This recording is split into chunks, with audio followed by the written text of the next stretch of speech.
Godrej company ఇది కూడా మంచి కంపెనీ. గోడ్రేజ్ కంపెనీ ఇది 564 లీటర్స్ కెపాసిటీ ఉన్న సైడ్ బై సైడ్ రిఫ్రిజిరేటర్స్ ఉన్నాయి. దీని కాస్ట్ ఏంటంటే 67,000, ఓవరాల్ 67,000. దీని capacity 564 litres and food capacity అంటే ఐటమ్స్ పెట్టుకోవడానికి 348 లీటర్స్ ఉన్న కెపాసిటీ ఉంటుంది. And freezer capacity 216 litres.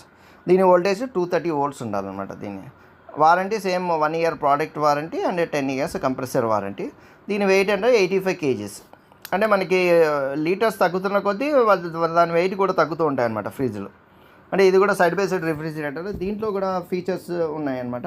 అంటే మల్టీ ఎయిర్ ఫ్లో సిస్టమ్ ఒకటి ఉంటుంది, super freeze function and renewable twist ice maker and balcony space అని ఒకటి ఉంది. అండ్ లార్జ్ డ్రాయర్స్ ఉంటాయి అన్నమాట. అంటే ఈ సైడ్ బై సైడ్ రిఫ్రిజిరేటర్స్ అంటే పెద్ద పెద్ద డ్రాయర్స్ ఉంటాయి. డ్రాయర్స్లో ఏంటంటే మనం వెజిటేబుల్స్ వాటిని పెట్టుకోవడానికి, పెద్ద పెద్ద ఐటమ్స్ను కూడా పెట్టుకోవడానికి